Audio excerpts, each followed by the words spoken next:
The following is a production of DallasCowboys.com and the Dallas Cowboys Football Club. How about them Cowboys? Yeah! Go Cowboys!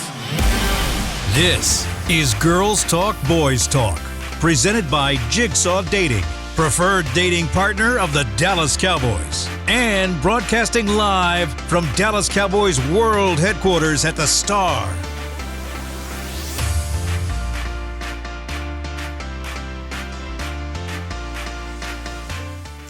Welcome in to Girls Talk, Boys Talk, brought to you by Jigsaw Dating, the official dating partner of the Dallas Cowboys. Well, it sounds like the courtship of Odell Beckham Jr. See what I did there, ladies?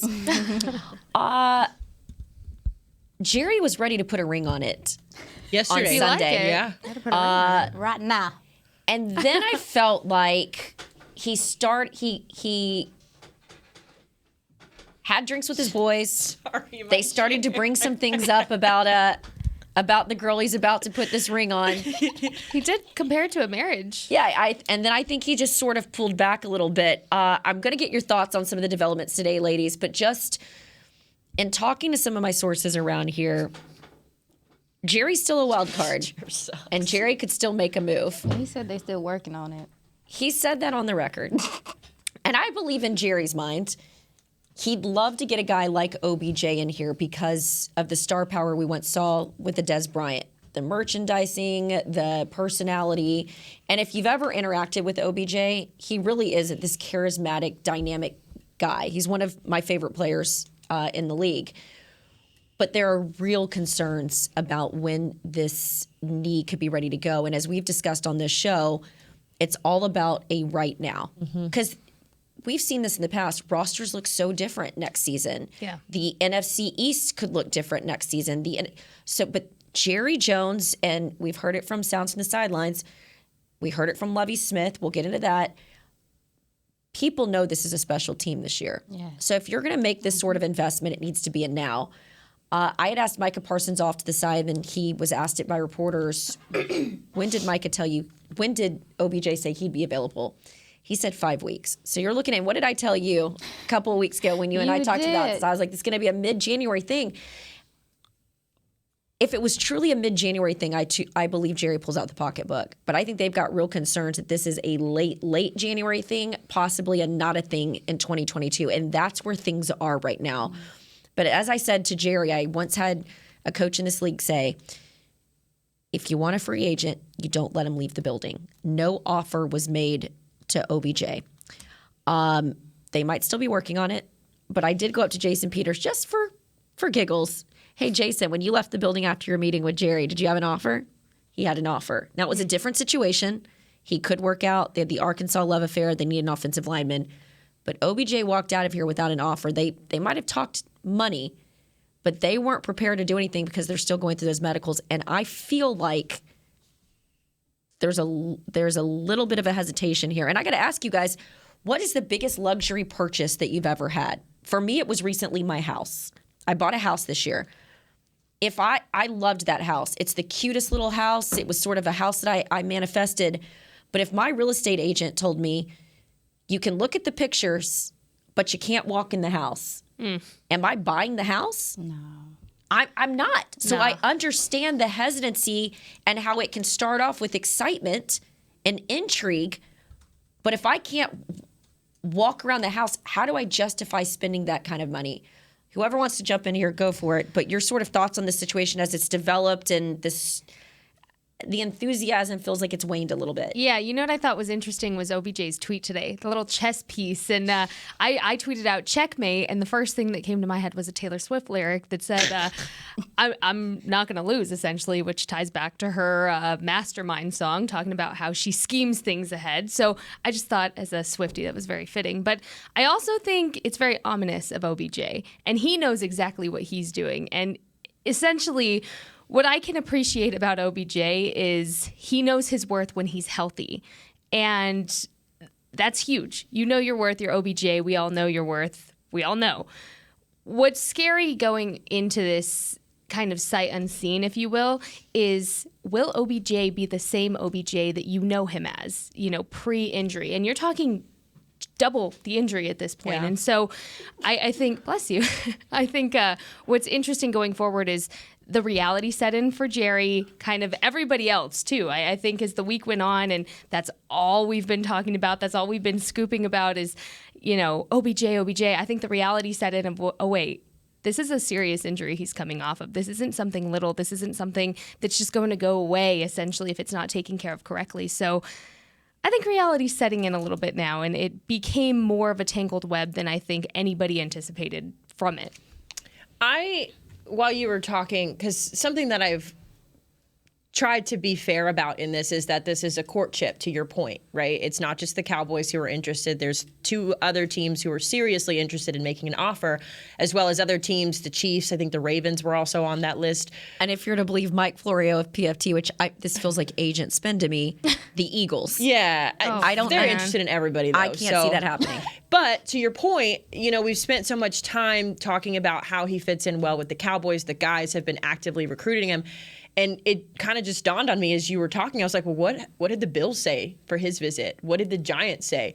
So I just did a quick Google search. And the first thing that comes up when you Google OBJ Bills is Von Miller's surgery. So that, speaks to the level of maybe not interest, but the amount that it's being talked about. And then I did the Giants, and he didn't even come up. Like, literally, it says, Cowboys, Jerry Jones on Odell Beckham Jr. visit. We want it to work. And that's when I typed in OBJ Giants visit. And so I think the positive in that, the ball is kind of in Jerry's court, because I don't want to say there's no competition per se. There's always going to be other people who are vying for his attention because he is who he has been in the past. So I think that gives Jerry a little bit more leniency to say, like, I'm not going to give him an offer right now. Why would I? We talked about it yesterday. I want to win right now.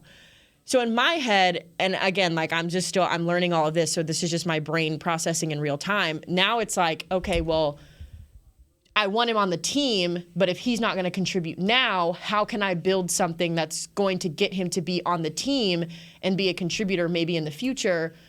Is that something that's manageable? And so maybe that's what he's thinking. I'm just trying to think outside the box of all other things, because now we've got James Washington coming back to practice. We don't know what he's going to contribute, if he does at all. We talked yesterday, there's a lot of other free agents that are coming up next year that are going to have contracts worked out. So I just think it's interesting, but I do think that the benefit is that he wants to be here. The team wants him here.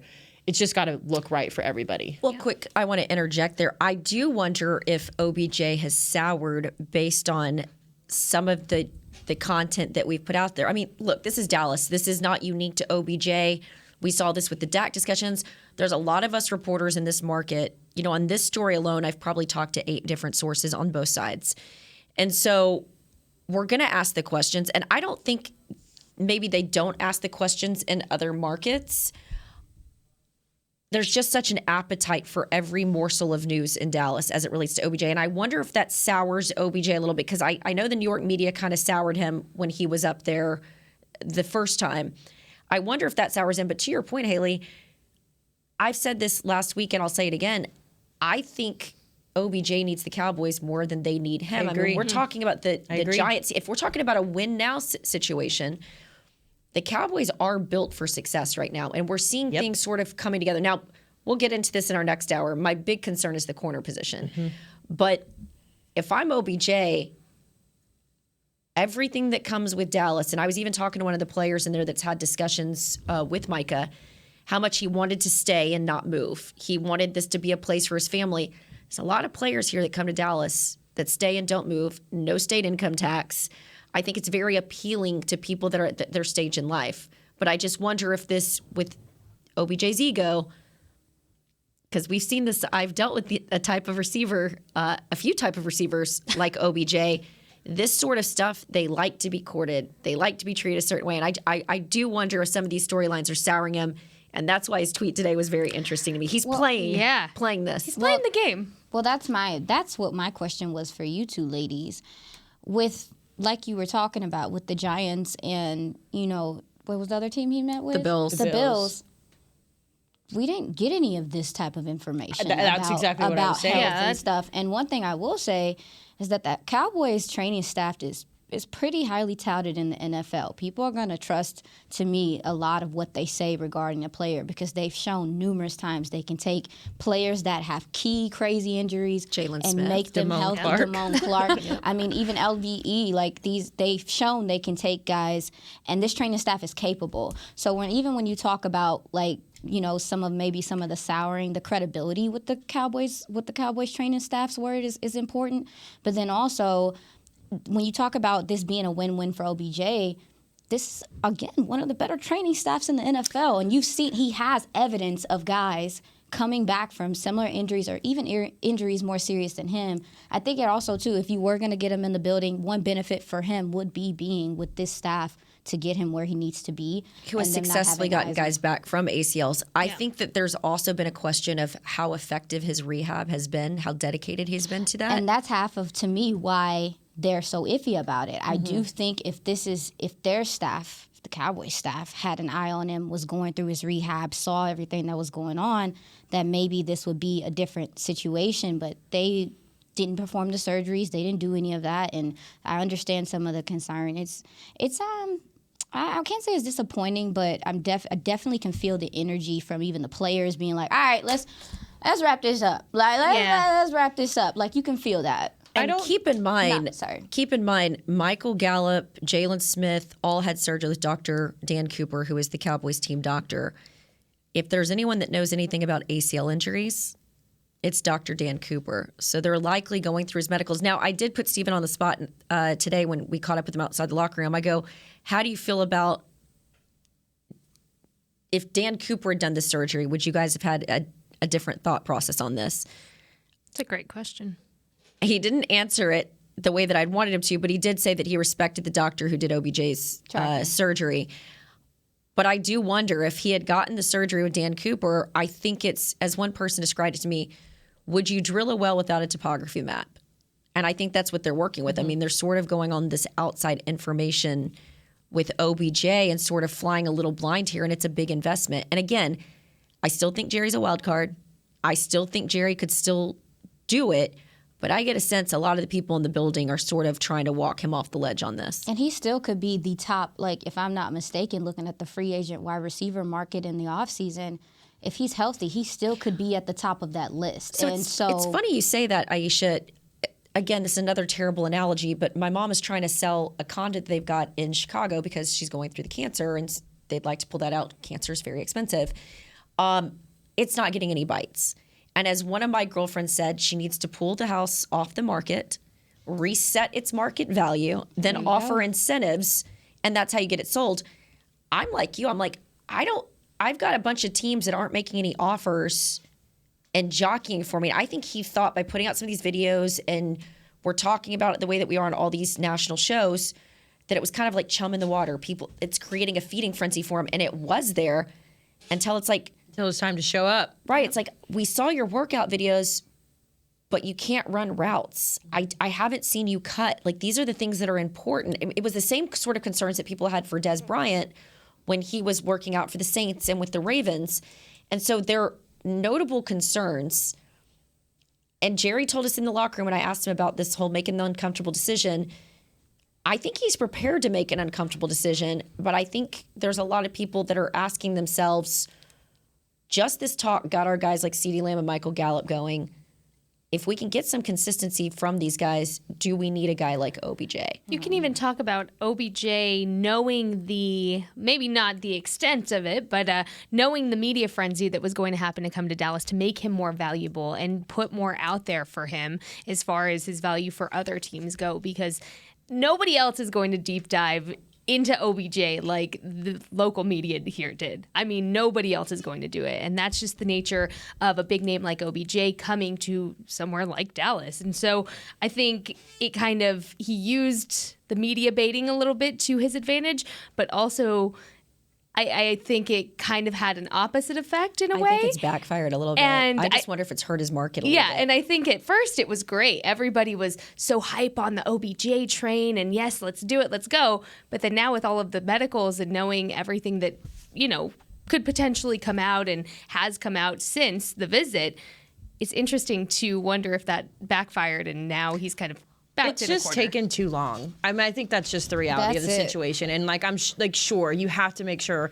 that you're going through every checkbox. You have to make sure. I think the medical thing was just the icing on the cake. But the fact that we started talking about this during the bye week or right after the bye week, it's now we're going into our second week of December, and the guys have figured it out. They got it together, whether it was the OBJ motivation factor or the Dak coming back, a combination of the two, or some intrinsic thing that's motivating them. Regardless of what it is, they're figuring it out. And I think you now have these two games where they beat up on the Colts.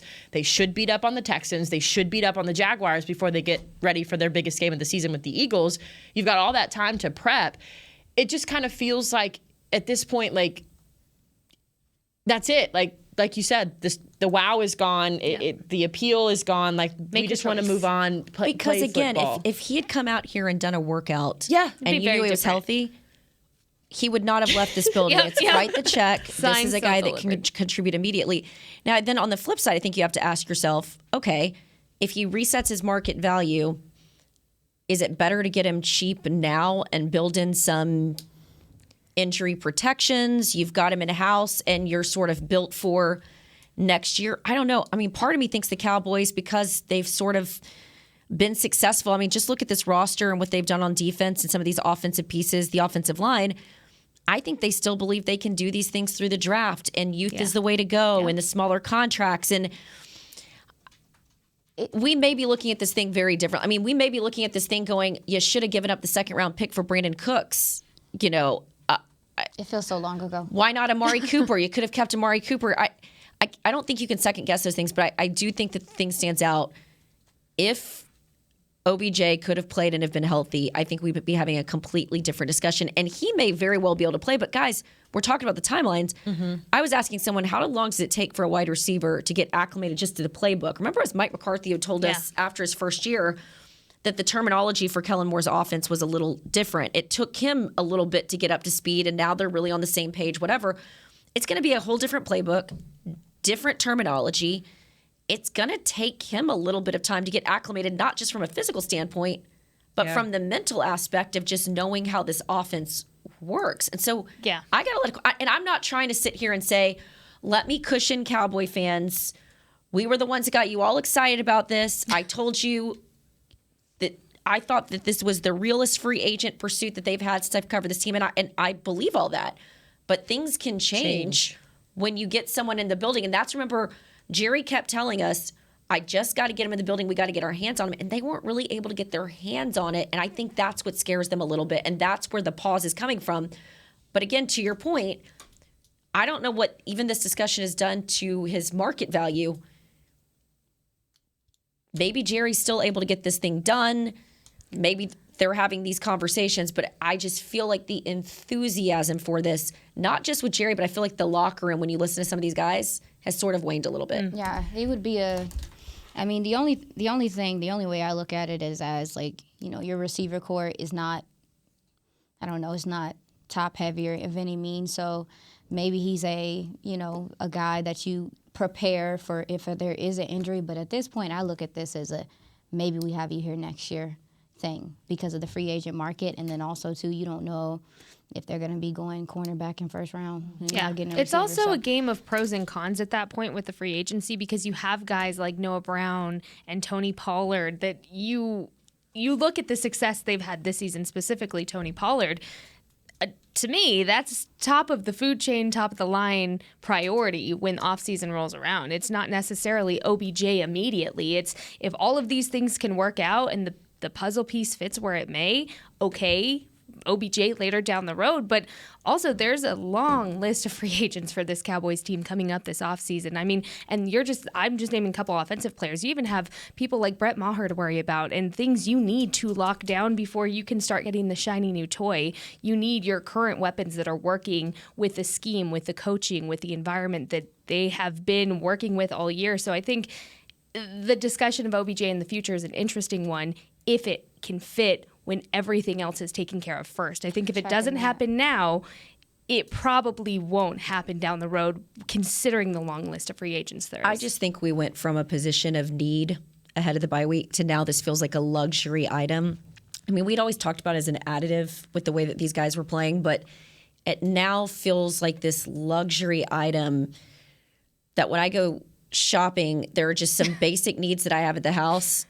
Do I really need that? Your analogies are on. I know, they're great And today. but Tyron, you guys mentioned it though. Tyron coming back, and if Tyron is coming back and he's Tyron, if you can run the ball out, if you can run the air out the ball, that pass is gonna open up for you eventually, or people are gonna be dedicating gentlemen to that box. So, I mean, CeeDee Lamb's emerging. You see what he's doing. Michael Gallup's getting healthy. But also, we talked about it, and we talked about it numerous times. Those tight ends, the usage of the tight ends also, I think, gives you some flexibility here when you talk about the receiving core, because you have guys that can get after it. You're right. Like, And it's starting to open up. The timing this OBJ discussion really started was post-Packers game, when everybody in this building was feeling a type of way after that loss. And so now, with this win stretch that the Cowboys have had and the success that they've really been growing upon, given they're not playing the best teams. That's what I'm saying. I don't know if I trust it. But there's improvement, and especially in kryptonites within, the run defense, or establishing the run game, utilizing the 1-2 punch enough, giving Zeke more touches on the ball, and what have you.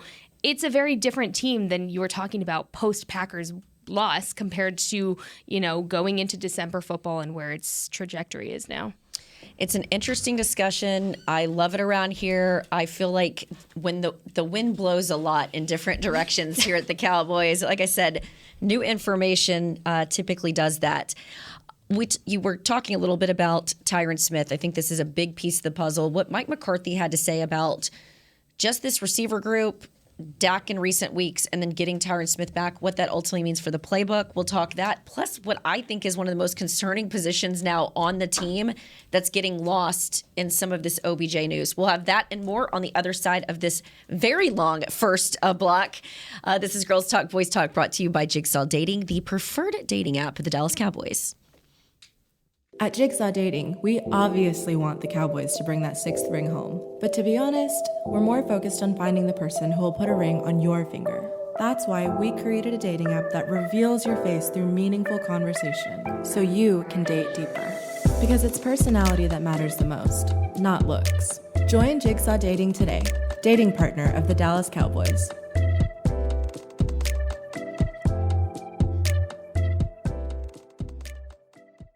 All right, Pepsi-loving football fans, it's time we had a lesson in trash talk. And I'm not talking about that stuff that happens on the field. What I'm talking about is trash, and it's the only thing that belongs in your garbage can. Now, recycling might not be as thrilling as converting a 4th and long, but next time you're thinking about throwing that Pepsi Zero Sugar bottle away, just cap it back up and pretend you're down by 6 with the recycling bin wide open. Know the difference? Make a difference. Be a team player and recycle. Visit PepsiTrashTalk.com to learn more. I'm Dak Prescott, quarterback of the Dallas Cowboys. And they snap it to Prescott, who looks right. It's not there. He escapes left. He'll run for a first down. Just like football, when it comes to crypto, it's important to have a team you can trust. With blockchain.com, I know I'm in good hands. Since 2011, they've been trusted by millions around the world to buy, sell, and trade cryptocurrency. Prescott's going to run this himself. Run it up the middle, and he scores. Whether you're new to crypto or an active trader, they've got you covered. What are you waiting for? Get started at blockchain.com.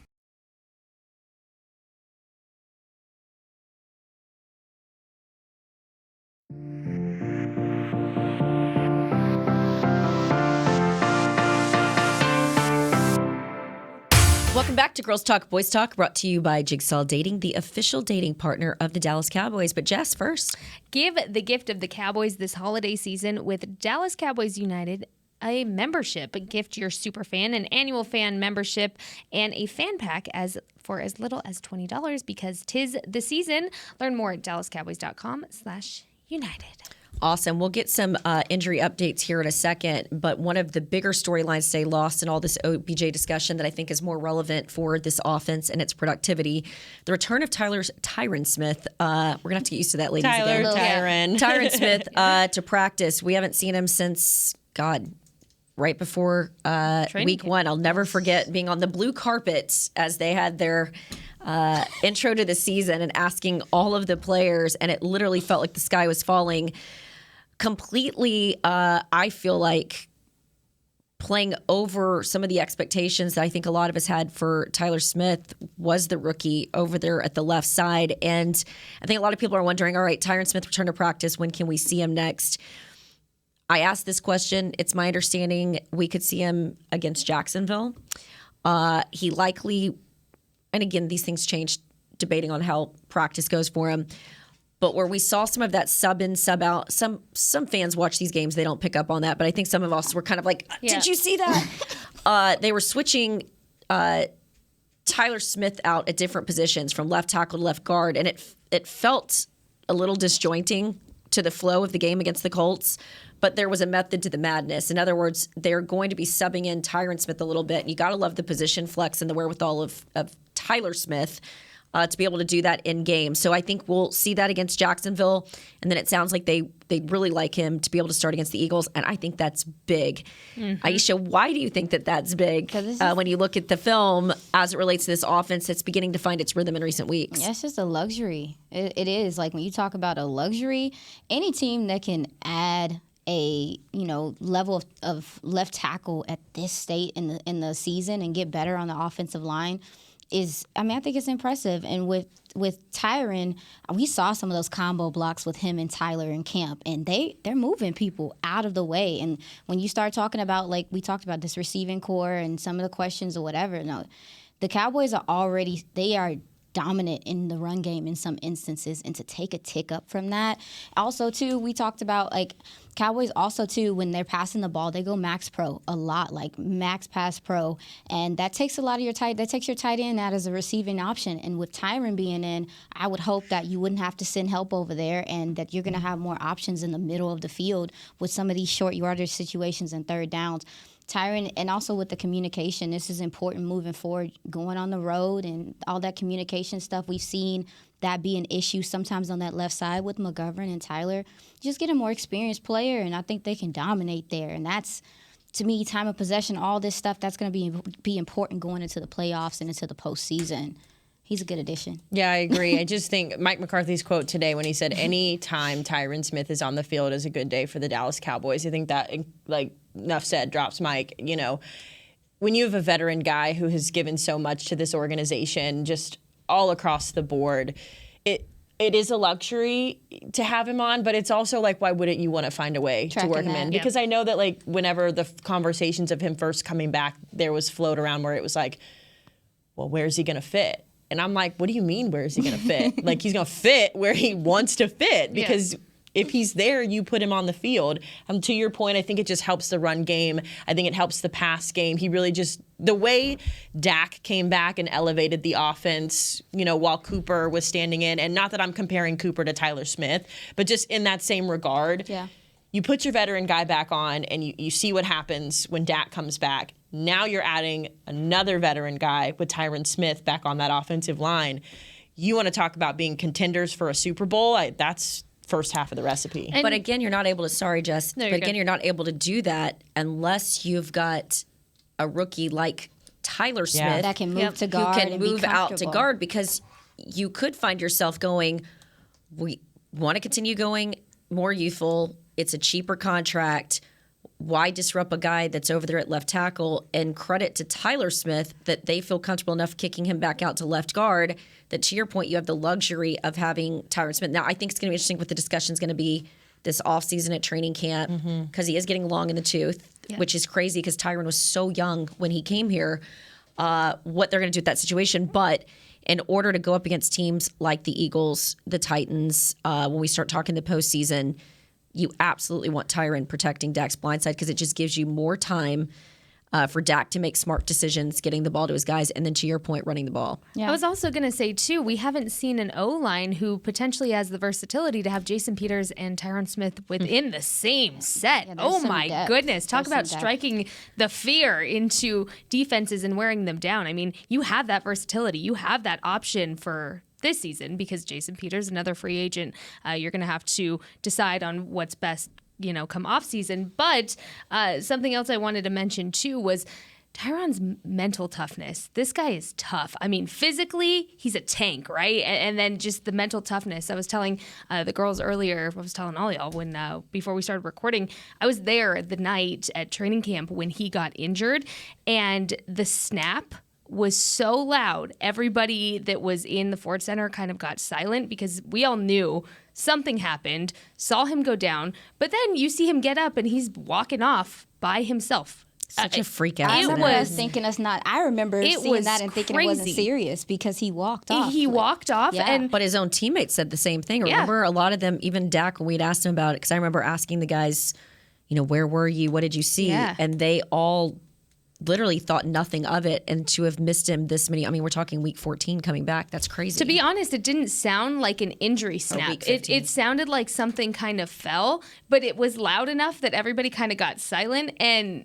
you look around, but then you see him walking off. So to read later when the reports came out of what the injury actually was, it was very telling for his toughness because he walked off. Oh my goodness. I stub my toe sometimes. I'm not walking on that. Like, I get a leg cramp in the middle of the night. I'm crying about it. I mean, that is just the mental toughness of this guy, the leadership, the veteran leadership that can be brought to this O-line, and then to have Tyler Smith working with both him and Jason Peters like he has been.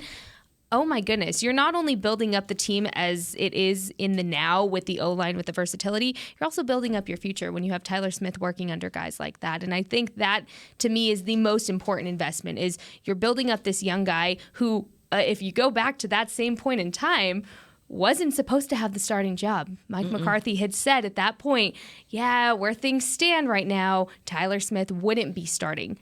And then Tyron gets injured. And then the rest is history. The stars aligned for Tyler and everything that we've seen transpire. But I think also, too, it can help with the discipline and it can help with the mental focus to really, really finally shut me up about the penalties, the pre-snap penalties that this O-line has really been struggling with throughout the season. How about that, though? 3 penalties for only 43 Beautiful. yards in this one. Beautiful. Talk about there's your mental focus. And again, a lot. Beautiful. She loves it. She I love loves it. What I don't love is the cornerback situation. You lost Jordan Lewis. Now you've lost Anthony Brown. When talking to one of my sources, I said, are you guys going to be active out there on the free agent and the waiver wire? They said there's really not a lot out there. And it's true when you look at some of the free agents that are out there. And so what do the Cowboys have? Well, Kelvin Joseph is the guy. Now might be an opportunity for you, Haley, to give us a little injury update as it relates to not only Kelvin, but a couple of other players. Yes, Kelvin Joseph. I feel like I'm not talking to my mic. Kelvin Joseph and Sam Williams both out with an illness. And Mike did tell us after the press conference and his walk-off that there were a few guys who were still battling whatever the mystery bug that has affected this locker room for so long. Which, real quick, my neighbor is, she's a doctor, and she told me that they have just gotten a real amount of cases of flu right now. Like, it is so bad. I had one girlfriend that passed out recently. Yeah. She was out and about, passed out from the flu. So it is going around. My family just had the flu. I mean, it's everywhere right now. So wash your hands, everybody, Yeah, no please. doubt. Yeah, so those are the two biggest. They didn't practice. Quentin Bohanna I did see him out working today. He was limited, but I did see him out working with the rest of the defensive line, so that's good. No Jonathan Hankins today. He was out with a personal reason. Yeah, that was confusing. I thought it said personal illness, and I was like, what does that mean? Jaron Kearse with the shoulder injury he's been dealing with since last week. He was limited once again, and then DeMarcus Lawrence still on there limited with his foot. As for the Texans, and we were chatting a little bit about this before because we're going to get into the matchup after this, the offense is fine, relative speaking. Brandon Cooks has a calf injury. I think he's had for a couple of weeks now. He was out last week. So he didn't practice today with that same injury. But he's really the only guy in the offense that is lacking. Oh, Nico Collins is on here as well with a foot injury. Didn't practice, another wide receiver. Their defensive line, though, is unwell, to say the least. A knee injury. Guy who's resting, a foot injury, a shoulder, rest day, hamstring, ankle. So a lot. They're going through it. And RIP to those men. We'll talk plenty about the Texans and what they're dealing with on the other side of our break. But let's talk the corner situation for the Cowboys. So Kelvin Joseph is the heir apparent, it sounds like, but he's not here, which is a little concerning. It is. We'll see. He was sick 2 weeks ago, sick again. So in the absence, we've got Sheffield, who is a guy that has familiarity with Dan Quinn's defense, was with him in Atlanta. I mean, I don't know about you guys, but call me crazy. If I'm them, I'm going with the veteran. But that doesn't sound like what they're trying to do. He, of course, is on the practice squad, so anticipate him to get elevated. They signed Mackenzie Alexander, and you have a little familiarity with Mackenzie Alexander. Yeah, just a little. He was with the Dolphins for a few weeks before I left to come here. And I know the coaching staff spoke very highly of him. He kind of fit into a similar role as he was doing here, where the Dolphins were just depleted at that position. I mean, they were banking on Byron Jones coming back, and we still haven't seen him play a snap with that Achilles injury. Yeah, so they kind of went through the ringer the way we're going through the ringer right now. So haven't seen a lot of him personally. I know he was out at practice a little bit today, but the vibe, at least from the Dolphins' perspective, is very similar to what Mike McCarthy said about him in the press conference today. He's a guy that brings a lot of experience, a little bit of familiarity. Personally, I believe that he is coming in to be almost a motivator to a degree. I mean, he can play, right? So that's always a positive. But when you've got guys like Nahshon Wright, who Mike McCarthy is saying this morning that he could play in any game or whatever his verbiage was today, he's just young. I think you bring him playing in. Plenty of young guys. It was confusing to me. Yeah, I put that as a question mark in my notes. But I think he just brings kind of another level of competition into that room to see, does he spark any sort of, in a practice body. I mean, at this point, that's what you need. Yeah. So I think he's a great guy. I think he's a good addition when you're thinking about, veteran experience and providing that leadership for some of the younger guys. So I'm just interested to see how he works in. I'm more interested in Kendall Sheffield because this was a guy that was brought in weeks ago who we really haven't even had a reason to talk about until now. So I'd like to see what he brings if he is elevated and in what capacity. You just worry when you look at, there's nothing to worry about. We'll get into that on the other side of the break, which we're going to take here in a second against the Texans in terms of some of their weapons. But when I just think of the Eagles and trying to shut them down without your two starting corners, I mean, Deron Bland's done a great job. Of course, you've got Trayvon Diggs, but that is an area of concern. And Anthony Brown's had moments this year where he was kind of getting burned. And so we'll see if these young guys can step up. Yeah, whoever you bring in or you put at that position, they're going to have a mental toughness that's through this world because you have to prepare them for the fact they're going to be picked on. And it's such I think that's just such a thing, even with Anthony Brown, that doesn't get discussed. It's just I asked Dan Quinn about this, what do you say to a guy during the week when you prepare him for the fact that you're probably going to get all the targets? It's not the norm to have a shutdown corner next to you. Yeah. It's not the norm in the NFL. There's not that many of them. And so whoever the gentleman is, they have to instill confidence in him. He has to have practices. Guys got to hype him up.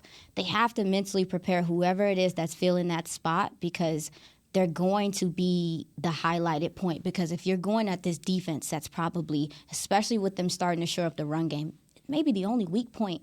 And so also your safeties communication, all of this stuff is going to have to be on point. So it's weird that you're having they always talk about the competition. There's a real competition at corner right now. At the end of the season, it's a unique thing. I'm actually excited to see who comes out on top because in this instance, it's going to be the best guy. There's no favoritism. It has to be the best guy. And I also think they're not afraid to pull a guy if he's not playing well. So it's I haven't seen it in season like this before in this situation, but the good thing for us is that we get to evaluate on a real level. There's no, we get to evaluate these guys and see them in game, and they have opportunities. Mike did talk about that today, too. When asked about Kelvin Joseph, he said, we know he's going to get targeted. We've seen it happen before. We know that he's going to be put to the test, so it's something that they're preparing for. So I love that you mentioned that. So it sounds like Dan Quinn needs to do what Mike McDaniel did to Tua. Just tell him how great he is before he goes to the game. And look at him now; he's leading the Pro Bowl voting. You're great. Al Harris, all those guys are gonna just have to be hyping him up about because these are young guys, and with corner, one of the biggest things is if their confidence is shaken, you see it from the moment the ball is snapped. So whoever is taking over that 2 spot, everybody got to be rooting for that dude. And that mental toughness is a conversation that started with the O-line, but can definitely be taken to the corner conversation as well, because guess who else has penalties? Kelvin Joseph. Barnacles. And we went down that list yesterday, so I'm not going to do it again to y'all, but I will say it is going to put him to the test for the player that he is now, but furthermore, the player he wants to be, a more disciplined, focused player overall. Mm-hmm. No Josh Norman, no Jalen Ramsey's out there. They're going to do with what they've got right now. All right, we'll take our second and final break. On the other side,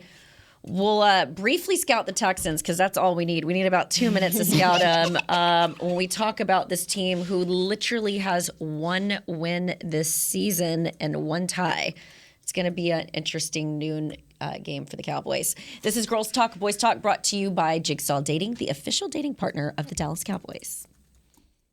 At Jigsaw Dating, we obviously want the Cowboys to bring that 6th ring home. But to be honest, we're more focused on finding the person who will put a ring on your finger. That's why we created a dating app that reveals your face through meaningful conversation, so you can date deeper. Because it's personality that matters the most, not looks. Join Jigsaw Dating today, dating partner of the Dallas Cowboys.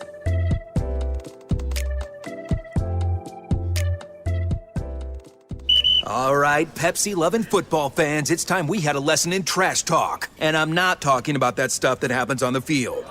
What I'm talking about is trash, and it's the only thing that belongs in your garbage can. No, recycling might not be as thrilling as converting a 4th and long, but next time you're thinking about throwing that Pepsi Zero Sugar bottle away, just cap it back up and pretend you're down by 6 with the recycling bin wide open. Know the difference? Make a difference. Be a team player and recycle. Visit PepsiTrashTalk.com to learn more. With Smoothie King's original Angel Food and new Angel Food Slim without added sugar, you no longer have to choose between treating yourself and hitting your goals this summer. You don't have to choose between great taste and feeling great. Because at Smoothie King, every blend is made with whole fruits and no syrups, so you can satisfy your cravings without compromise. The only choice you will need to make is which one is best for you. Try our classic Angel Food or the new Angel Food Slim, blended without added sugar. Smoothie King, rule the day.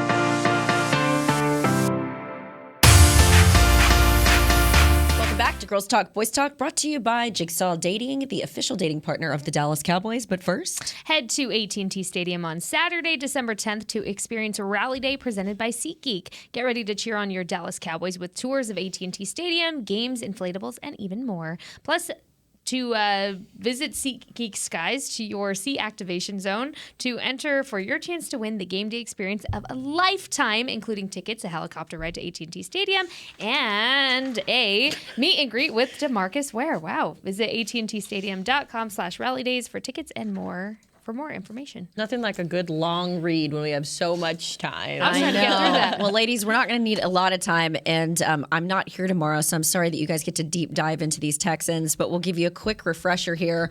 1-10-1, 4th in the AFC South. They have the worst offense in the league, and there's only a few other in front of them for worse defense. Jess, what should the Cowboys keep an eye on when we talk about playmakers? Well, I wouldn't say it's a playmaker, but if Brandon Cooks is not playing, somebody to keep an eye on is Nico Collins. If he's not playing, well, I'm sorry, that's the injury bugs going around for them. Wide receiver Chris Moore, he had 55% of the snap counts last week. He averages about 11.6 yards per catch. He did have 2 touchdowns so far this season, and his breakout game was last week against the Browns. So poorly timed, yawn.